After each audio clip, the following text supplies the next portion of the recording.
বাচ্চাদের যখন উঠতি সময় থাকে মানে বাড়ন্ত সময়, এই সময়টাতে বাচ্চাদের কাপড় চোপড় জুতা সবকিছুই ছোট হয়ে যায় দ্রুত।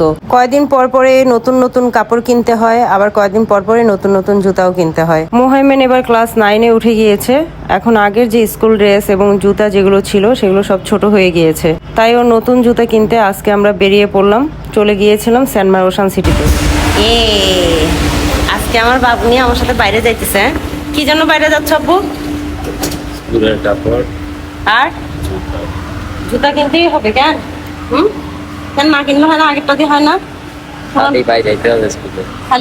খালি পায়ে গেলে স্কুল টিচাররা স্কুলে ঢুকতে দিবে না। দুইটারে তো একসাথে পাই না, আজকে দুইটারে একসাথে পাইছি। এই যে আজকে দুইটারে একসাথে পাইছি। দেখি দুইটারে একসাথে পাও না তো? দুইটারে তো একসাথে পাই না। এটা মুখটাতে কালা করে রাখছে। আমার যাওয়ার কথা ছিল না। মাইমুন আমার বড় ছেলে, ও সব সময় ওর কোনো কিছু লাগলে ও আমাকে বলে, কিন্তু মোহাইমেন ওর কোনো কিছু লাগলে ও আস্তে করে চুপি চুপি ওর বাবার কাছে গিয়ে ওর বাবাকে বলে। বাপ ছেলেতে প্ল্যান করেছে বাইরে যাবে জুতা কিনতে, স্কুল ড্রেস সেলাই করতে। তো এখন ওর বাবা আমাকে বললো যে তুমিও চলো। আমারও কিছু টুকিটাকি কাজ ছিল, চিন্তা করলাম ঠিক আছে তাহলে আমিও যাই। আমরা রেডি হয়ে বাসার নিচে নেমেছি।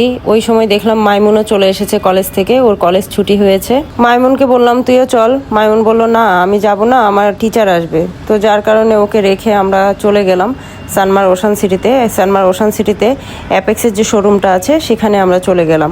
মোহাইমেনের কালো জুতা লাগবে এবং সাদা জুতা লাগবে স্কুলের জন্য, যেহেতু ওদের স্কুলের নিয়ম হচ্ছে রেগুলার ডেতে কালো জুতা পরতে হবে স্কুল ড্রেসের সাথে, আর যেদিন জিম থাকে এক্সট্রা কারিকুলামের ক্লাস থাকে ওই দিন সাদা জুতা পরতে হয় ড্রেসের সাথে। মোহাইমেন ওর জুতাগুলো পরে খুব ভালোভাবে হেঁটে ট্রায়াল দিয়ে দেখে নিল এবং ওরগুলো পারফেক্ট ছিল। ওরটা কেনার পরে এখন আমার মনে হইতেছে নতুন কি কালেকশন আসছে মেয়েদের জুতার, মেয়েদের ক্যাটসের। আমি এত ক্যাটস কিনি যে যখনই আমি জুতার দোকানে যাই তখনই আমি ক্যাটস দেখি, ক্যাটস কিনি। আজকে তো আরও মোহাইমেনের বাবা আসছে সাথে, তাহলে এই সুযোগ তো মিস করা যাবে না। নিউ কালেকশনের দুইটা ক্যাটস দেখলাম। ক্যাটসগুলো পরার সাথে সাথে আমার পায়ে খুব ভালোভাবে ম্যাচ হয়ে যায়, মনে হচ্ছিল যে ক্যাটসগুলো আমার জন্যই বানানো।